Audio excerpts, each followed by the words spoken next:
దేవునికి స్తోత్రము. అనుదిన వాక్య ధ్యానమునకై ఈరోజు 2024 సంవత్సరము సెప్టెంబర్ నెల 13వ తారీఖు. ఈరోజు ధ్యాన వాక్యము పరిశుద్ధ గ్రంథము నుండి సామెతల గ్రంథము 28వ అధ్యాయము 14వ వచనాన్ని మనం ధ్యానించుకుందాము. ధ్యాన వాక్యాన్ని పరిశుద్ధ గ్రంథం నుండి చదువుకుందాం. నిత్యము భయము కలిగి ప్రవర్తించువాడు ధన్యుడు.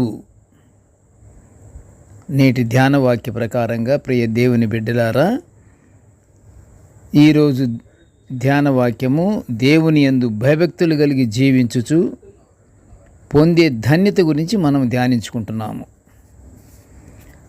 భయభక్తులు కలిగి ఉండడం అనేది ఆత్మీయ జీవిత ప్రారంభానికి ఒక మొదటి మెట్టిది. భయభక్తులు కలిగి ఉండటం అనేది అది ఆత్మీయ జీవితానికి పునాది. దేవుని యందు భయభక్తులు కలిగి ఉండుట శ్రేష్టమైన సుగుణాలు కలిగి ఉన్నాడని కూడా మనం అంచనా వేసుకోవచ్చు. దేవుణ్ణి నిత్యము స్తుతులతో ఆరాధించుచు మనము పరిశుద్ధతలో జీవించాలి. భయభక్తులు ఉన్నవాడే ధన్యుడు అని పరిశుద్ధ గ్రంథం సెలవిస్తుంది కదా. మరి ఇంకోటి ఏమిటంటే, జీవితంలో తప్పు చేయుటకు కూడా గడగడ వణికేవాడు కూడా ధన్యుడే. కనుక ధన్యత గురించి అటు పరిశుద్ధత, ఇటు దేవుని యందు భయభక్తులు కలిగి జీవించటము, అది ధన్యత మనము పొందుకున్నట్టు లెక్క. పరిశుద్ధత కలిగిన వాడు ఏ తప్పు చేయలేడు. ప్రతి విషయాన్ని పరిశుద్ధత ఆలోచింపజేస్తుంది.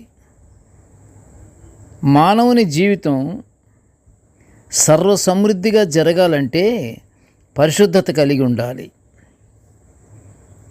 పరిశుద్ధత లేకుండా దేవునికి ఇష్టడై ఉండుట అసాధ్యము. పరిశుద్ధతను కాపాడుకుంటే చుక్కాని సముద్రం మీద ఓడలను ఏ విధంగా క్షేమంగా ఒడ్డుకు చేరుస్తుందో, మానవుని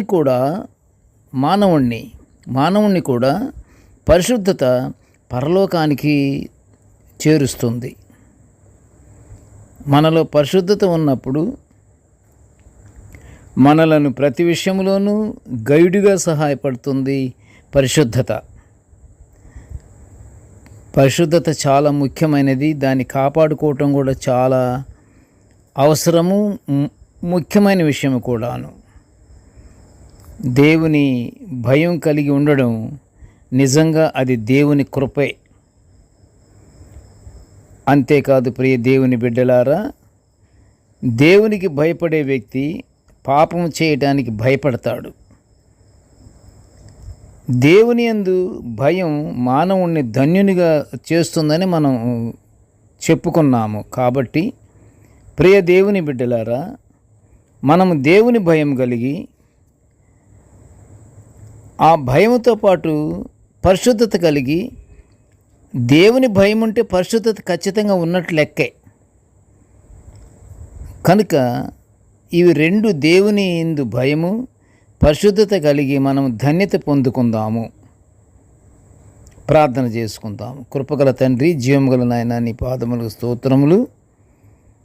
తండ్రి, నీ దివ్యమైన వాక్యాలను మేము నిత్యము ఇలాగా ధ్యానించుకునే ఈ గొప్ప భాగ్యాన్ని మాకు అనుగ్రహించినందుకు నీ ఘనమైన స్తోత్రములు నాయన.